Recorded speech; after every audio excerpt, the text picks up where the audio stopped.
Scripture for today is Matthew 18:23 through 25. Therefore, the kingdom of heaven may be compared to a king who wished to settle accounts with his servants. When he began to settle, one was brought to him who owed him 10,000 talents. And since he could not pay, his master ordered him to be sold, with his wife and children and all that he had, and payment to be made. There we go. I'd like you to try something with me if you can, please. I want you to imagine if there's a name of a person that when that name pops up in your brain, your chest begins to get a little tighter. Or maybe it's a person who, as you might be known to do when you're walking the aisles of the Walmart, as my mom calls it, you happen to notice that person in Walmart, and you quickly kind of pull your hat down or your hair and duck the other way. Maybe this person is not still alive, and yet their memory, or someone bringing up this name in conversation causes you to kind of freeze or break out in a bit of a sweat. Very simply stated, what I'm asking is there anyone that you need to forgive? Or another way to say the same thing is if you go back through your life and you kind of create a timeline from your childhood the whole way till now, and you think of your life, hopefully there are a lot of great points, a lot of times of great joy and happiness. But my guess is for many of us, there's also some lower points, some sorrow, some pain, some things ways that people have acted towards us that have caused issues. And the question I'm asking today is, have you forgiven those people? Our summary word, as Zach mentioned earlier today, is forgiveness. And here's my assumption about the idea of forgiveness here in a church in 2023. My feeling is that there's an awful lot of us who talk a big talk about forgiveness, right? We know all the words to say. We know that God forgave us, so I should forgive other people, which is basically what I'm going to say again today. But my hunch is for a lot of us that we don't actually experience the forgiveness that we talk about pretty often. And so my goal today, as best as I can, certainly with the help of the Spirit, is to encourage you to move from talk about forgiveness to experience of forgiveness. Before I jump into the passage and more talk about that, I want to bring up 4 questions, because these questions, in my opinion, are questions that a lot of us really authentically struggle with when we think about the concept of forgiveness. My sense is that if we don't have answers to these 4 key questions, we aren't going to experience all that forgiveness can offer in our real lives. The first question has to do with our feelings. I think a lot of people are compelled to think, I can't forgive somebody until I feel like forgiving them. And because of that issue, we end up just not forgiving anybody. Number 2 is, how do I technically go about the process of giving forgiveness to someone who has caused me a significant amount of pain? The third question, which I actually think is the worst, the one where we as Christians do worst out of all of them, is the question that says, how is someone going to know that I have forgiven them of something? How are they going to know that what they did was wrong? And so all over the place, we have people who say, I can't just forgive, because then it means that I'm accepting what this person did and treating it as if it wasn't actually a wrong thing. Fourthly, a lot of times as a pastor, I get this question, which says, if I forgive them, doesn't that mean I'm just going to get hurt again and again and again? And so we end up not forgiving as a way to seemingly protect ourselves from the offense of that other person. As many people as are here today listening to me yammer on, I can only guess that a bunch of y'all have other stories, or if you're thinking about that situation or that experience in your life related to forgiveness, you might think, I have a question, but it's not one of those. And so I'm going to say this now, and I'm going to say this again at the end. I think this is such a core concept that my encouragement would be for you, if you feel like something is tugging at your heart today at all, to pursue forgiveness for a relationship that you have or a circumstance that you still are feeling pain from, my encouragement is to seek help. I'm open to talk to anybody, and there's a lot of other people, elders and others, that you can talk to here as well. And so we're going to come back to those questions in a little bit, but I'm going to start with about as simple a thing as you could possibly say in a church sermon on forgiveness, which is this. It should come as absolutely no surprise to all y'all that I'm going to say you should forgive other people, right? It's super simple, and the whole Bible, all throughout, from beginning to end, echoes exactly the same message. And so I picture Joseph in Genesis forgiving his brothers for selling him into slavery, the whole way up to Jesus when he commands us or teaches us how to pray in the Lord's Prayer, says, and my kids, God bless them, say this so beautifully, forgive us our debts as we forgive our debtors. And then Paul teaches quite often through all of his epistles that one of the key components of the gospel working in our lives is forgiveness, and Jesus gets to the same concept in the parables. And yet, I'm still going to contend, because I hear when I meet with individuals quite often, that as much as we talk and the Bible talks about forgiveness, my hypothesis is that a lot of us don't actually experience it in the way that we wish. And so today, what I want to share from is this passage that Zach started here from Matthew 18, which for me personally is the passage in the Bible that talks about forgiveness that helped me to transform from just knowledge or talk about forgiveness to experiencing the joy and beauty of forgiveness in my own life. And so the passage, I'm simply going to kind of re-describe it. You may be familiar with it, you may not. I'm going to tell it as a story in a way, and then we'll get back to those questions that I talked about earlier. So in Matthew 18, the passage starts with a king, and that's basically God, and the king has a servant. Now, you might be in your head picturing like a butler or someone bringing him the food, but that's not the kind of servant this passage is getting at. Most likely, this servant would have been like a sub-ruler underneath the king's headship. And so they were probably responsible for a region, an area, a city, something of that nature. And through, in my estimation, through a boatload of corruption, they found themselves in a boatload of debt. Now, the Bible describes this debt with in my ESV, 10,000 talents of debt. And one of the main problems for us in 2023 in America is that we don't have a super great currency exchange rate in our heads to go from 10,000 talents to what does that mean for our lives here today. And so, because in a previous life I was and kind of still am really into math, I did some helpful conversion for you. So basically, 1 talent is estimated to be about 6,000 denarii, and a denarii is 1 day's wages. So if you all remember like the fence post method from chemistry or something like this, doing some conversion, 10,000 talents is something in the realm of 60 million days worth of work. So this guy is in debt.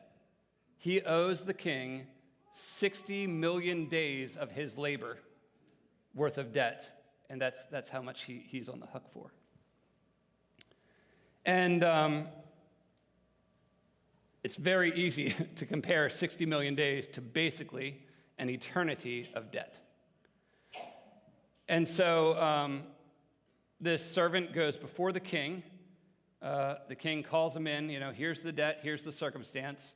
And the servant shows up, and the servant gets down on his knees and he begs for forgiveness. He actually doesn't beg for forgiveness. What he actually begs for, and if you pay attention closely to the lines of this passage, what he says is, can you please just give me some more time?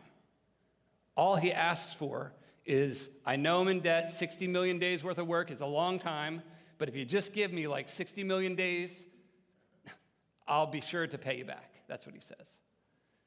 And the king, see if I can communicate this clearly.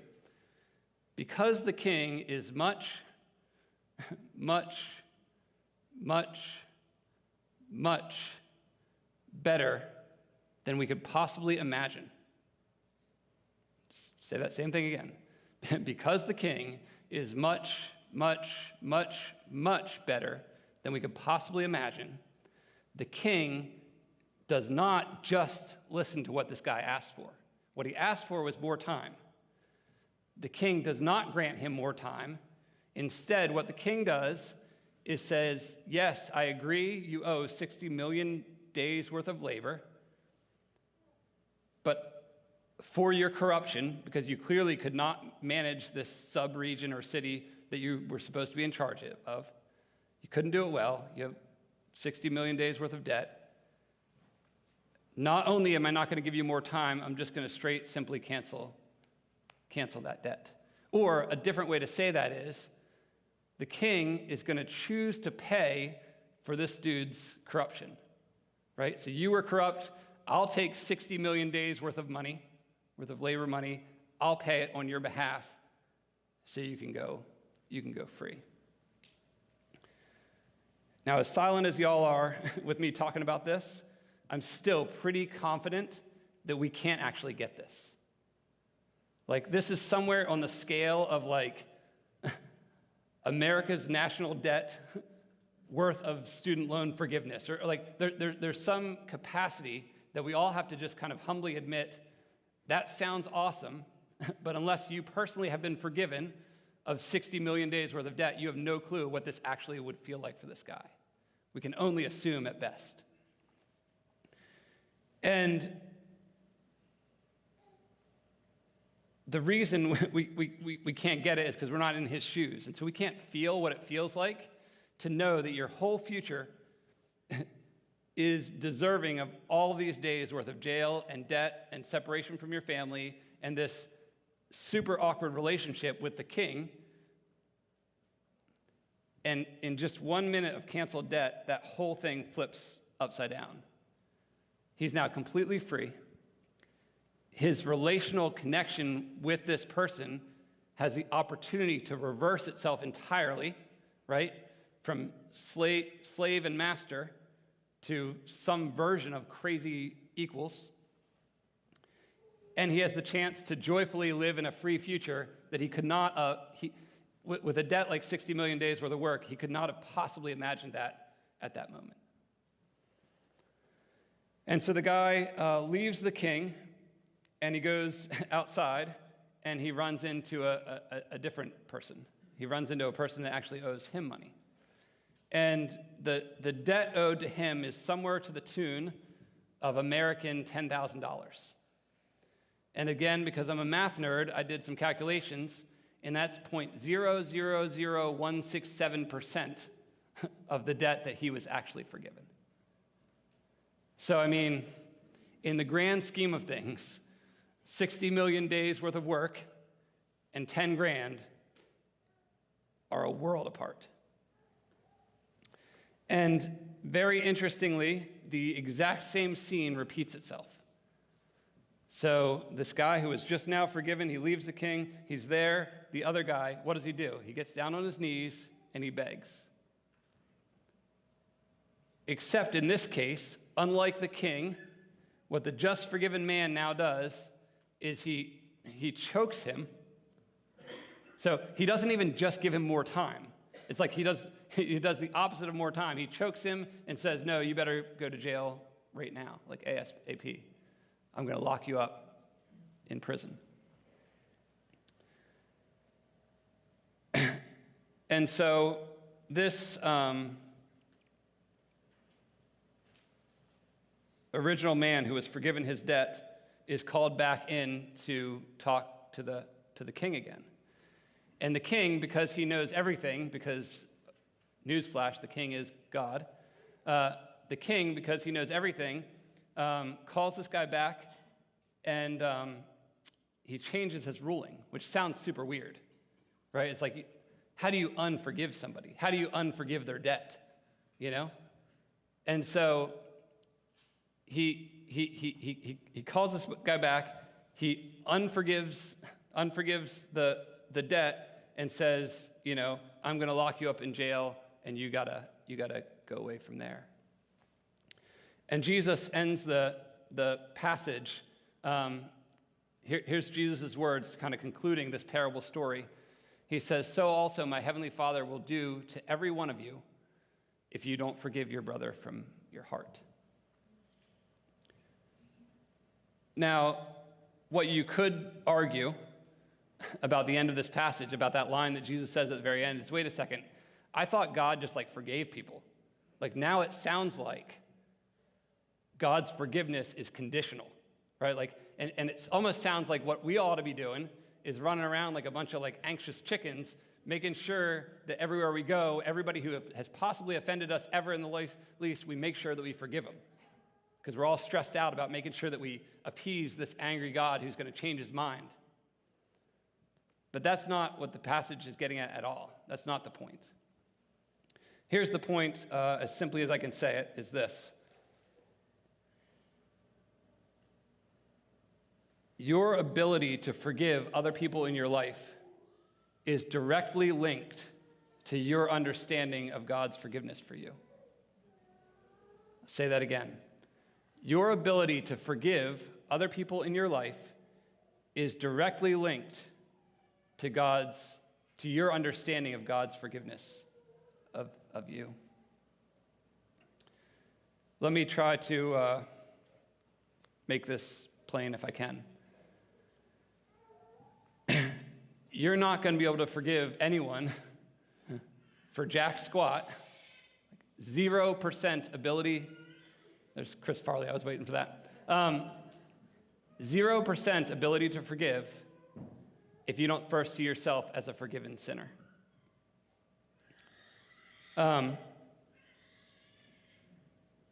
My sense, which I say a lot of times here at Kish, and if you're new here, this might be new to you. If you're around, you're probably like tired of me saying it, but I'm going to say it again anyhow. My sense is this, that a lot of us go through our lives and we picture ourselves in church as theoretical sinners, which means something like, I will confess to God because I know it's in church, it's a thing I'm supposed to do. I will like pretend like I believe like I'm a sinner because I want God to theoretically forgive me so I can spend eternity with him in heaven. But the issue with that is that if we don't realize that we're actual sinners, then we don't realize that our actual sins have been forgiven.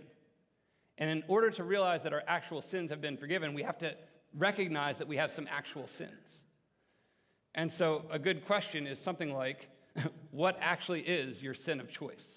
Like if I ask you that question and you have no clue where to start, then I'm wondering, do you know that you're actually a sinner? And so for me, as I've said before, my actual sin of choice is most often that I care more about what people think than what God thinks. And maybe you think, well, that sounds soft, like that's not a very bad sin. But if you lived in my life, in my shoes, you would see that there's horrific implications on an ongoing basis of that kind of sin, which I'm realizing more and more over time. And so my strong belief is that if we don't see ourselves as forgiven of not theoretical but actual sins, we will have no ability to forgive other people. I want to say one more thing about this, which is that it's very important that when we see other people, we see ourselves as a sinner, because then we can have compassion on those other people. And so a phrase that I use a lot, I read this in a study one time, is that most people are willing to admit that, yes, I have lied sometimes, right? So, yes, a couple times I did lie. Most people are unwilling to say, I am a liar, which is really fascinating, because it's like, who is a liar is literally somebody who lies. And so, yes, I've lied a couple times, but I won't identify myself as an identity as a liar.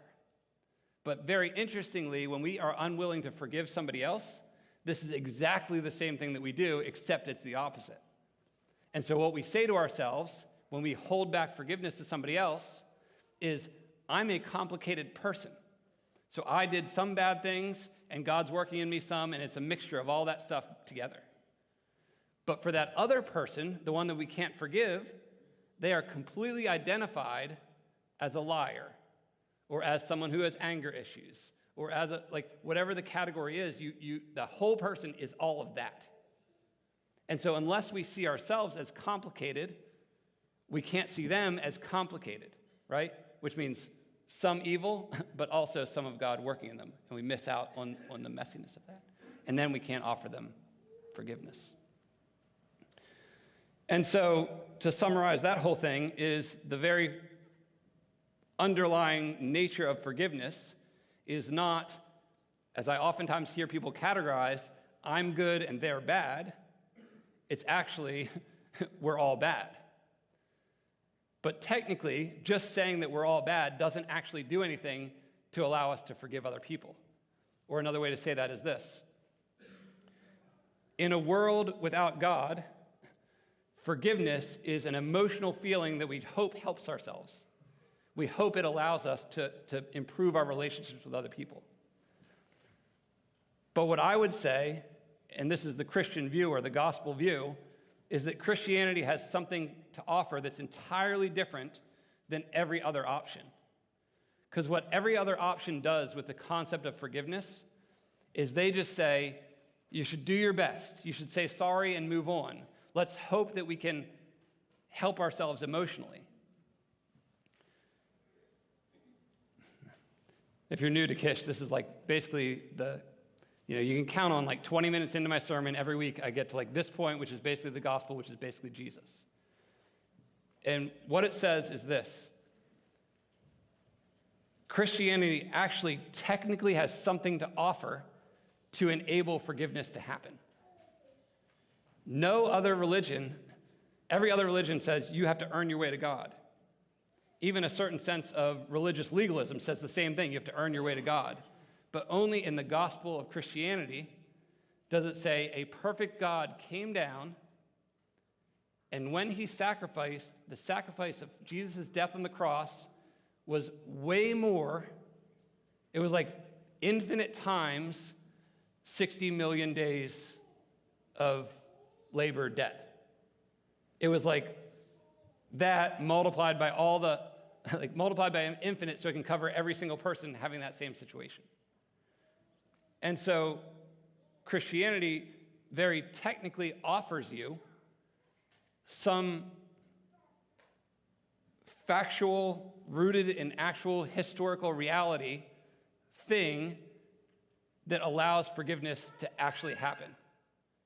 Because without that thing, forgiveness is only an emotional hope or desire. It doesn't have something rooted in reality that literally allows the forgiveness to happen. And so the beauty of the Christian message, which is the parable that we just went through, which is my hope for everybody here, is that once we see that God has given us that level of forgiveness, once we see that in the price that Jesus paid by his death on the cross, our debt has been canceled, it's been completely eliminated, our relationship status has changed, and we now have an identity in God. Once we see all of those things happening, we can walk out the door. We see that person that owes us 10 grand. Maybe it's 20 grand. Maybe it's your mom. Maybe it's your dad. Maybe it's your kid. Maybe it's your husband or wife. Maybe it's a friend, whoever that is. And you can offer that forgiveness to them. And you can do it in a way that is joyful and natural and free. And that's the gospel. That's how the gospel works.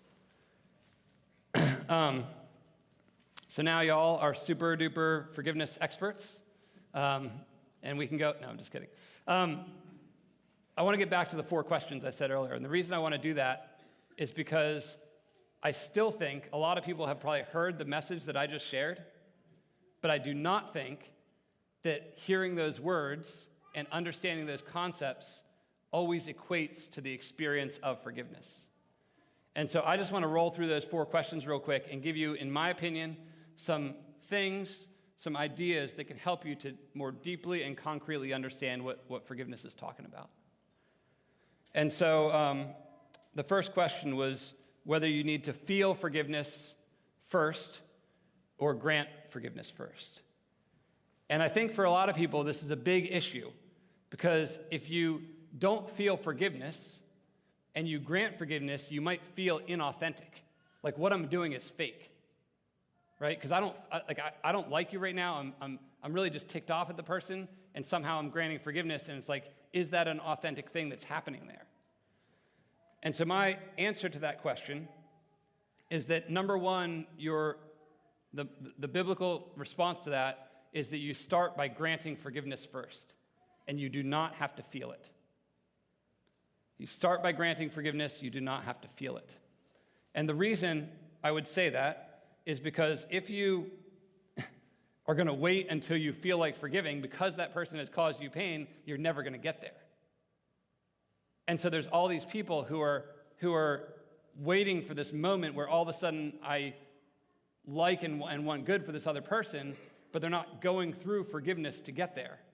And because they're not going through forgiveness, and because they don't see forgiveness as rooted in the historical reality of Jesus' death and resurrection, the perfect Savior who died as a sacrifice to remove our sinfulness, they miss out on the chance to offer forgiveness first. Number 2 is, how do I actually forgive? There's a lot more that I could say about this than I'm going to put up here, and I'm going to email out a document that will hopefully help you on Tuesday. But let me just do 3 steps real quickly. You know somebody, it's that person from Walmart or the person in your brain that you need to forgive. What are your steps? Step number 1 is to recognize there is actual hurt. This is absolutely no place for sticks and stones can break my bones, but words will never hurt me. There's no room for that. No room for it's okay, I'll be all right, no big deal. No room for any of that. What there is room for is actually recognizing the real pain that was caused to you. And a lot of us don't forgive because a lot of us don't want to go through this step. And oftentimes I would say this step usually involves tears. I know when it first worked in my life, there was a boatload of tears that I didn't even know where they were coming from. And so you have to admit that the thing hurt. Number 2 is you say, I forgive you. You don't say it's okay. You don't say it's no big deal. If at all possible, you say it to the person who offended you. Right? I know in some circumstances that's not possible, but if at all possible. You certainly say, ask God to help you there, and you also can tell some other people that would be helpful as well. And then the 3rd step, which in my opinion is the step we miss out on. And when we miss out on this step, we have this issue where I thought I forgave them, but it keeps coming back to me all the time, right? I'm still bothered by it, even though I thought I forgave them. And that is, we have to starve the self-righteousness or self-pity that says, I'm better than them, right? And the only way to starve that self-righteousness and self-pity is to see, as Matthew 18 described, ourselves as sinners who were also forgiven.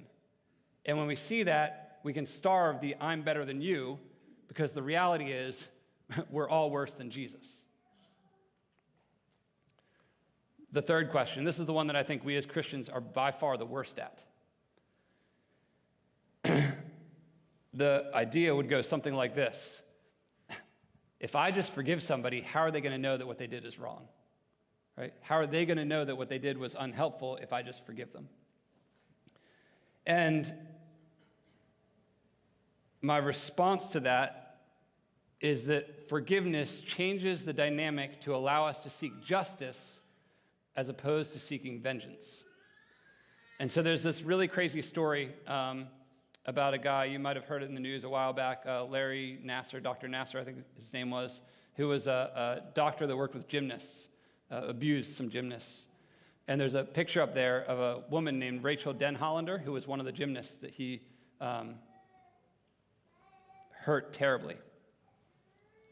And she articulates all this way better than I could, not just in words, but also because of her experience. But what happened is she stood in the courtroom. If you ever saw these videos of that court case from a while back, she stood in the courtroom and she gave testimony, and she said directly to this man that I forgive you. And in her forgiveness to him, she said that allowed her to seek justice for him. And what justice means is you want the good for the other person. It does not mean that they don't need to go through the consequences of those actions. But it removes your sense of vengeance. Because when your vengeance is over the matter, what happens is nobody can see what God's actually doing in that, because you're so fixated on your own self that you can't actually be focused on the healthy good of the other person. And so what I would say, and just to make it a more useful explanation, is let's say there's a husband and a wife, and the wife catches the husband, he's been looking at pornography. Should she forgive him? Well, I don't want to forgive him because then he's going to think, I think that's okay. No. You should forgive him because now you're not going to seek vengeance against him, but you're going to be able to seek justice where he gets to grow into a healthier person that doesn't enact in that sin anymore. And you're going to be able to see clearly. You're not going to be blinded by your anger. And this is where I've seen people, and trust me, I sit in my stinking office, it's right over there, and what I see all the time is folks who 30, 40, 50 years after their parents or somebody has done something terrible, and they're still caught in anger and bitterness and contempt towards that person because they haven't sought forgiveness as a way to ensure that person knew it was a penalty, and the person in the whole transaction that was killed was themselves. The fourth question is this. If I forgive them, doesn't that just open myself up to being hurt over and over and over again? And so there's a phrase I use all the time when I'm talking with folks, that forgiveness is not the same as trust. And so the answer to this is very simple, which is God commands us to offer forgiveness. He does not command us to trust the other person. And so if somebody lies to you, right, they lie to you, you need to forgive them of that lie, but the next time they say something to you, you do not have to trust that what they're saying is the truth. It's just common sense. But for some reason, we get this skewed view of forgiveness within the Christian church, which makes it that if we forgive somebody, we have to ratchet them right back up to where things were exactly before the offense occurred, and that's just not the case. And so there's nothing biblical that says anything that if you forgive somebody, you automatically have to trust them at the same level. Instead, what I would say is it makes sense in order for reconciliation to happen that other person has to do some work, right? You can offer forgiveness, but if you want to be reconciled, they have to do some work to rebuild the trust that has been shattered. All right, I'm about done.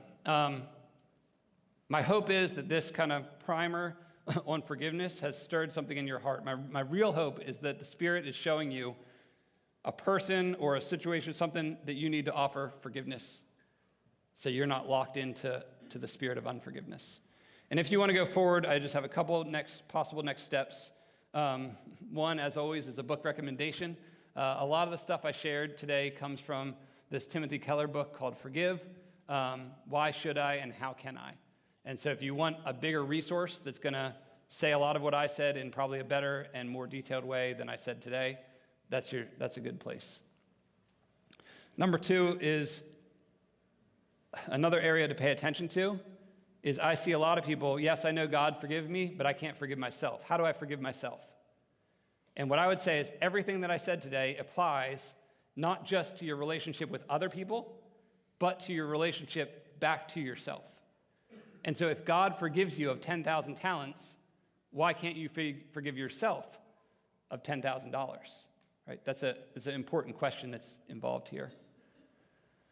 Third is the biggest area I see this in is within families. I mean, because the family is the group that you're with the most, and because all of us are sinners, it makes sense that within families, this is where the most pain happens. And so if you are a child of any age, please process if you need to forgive your parents for anything. And if you're a parent of any age, one of the greatest gifts you can give to your children is to have an example to them that's connected to the idea of granting forgiveness. And lastly, I said it at the beginning, I'll say it again, please reach out for help. If you have any part of your life is like, there's something here, I can tell, my heart's stirred, I have this picture of the person from Walmart or whatever, and I just need to process this more with somebody else, reach out to me.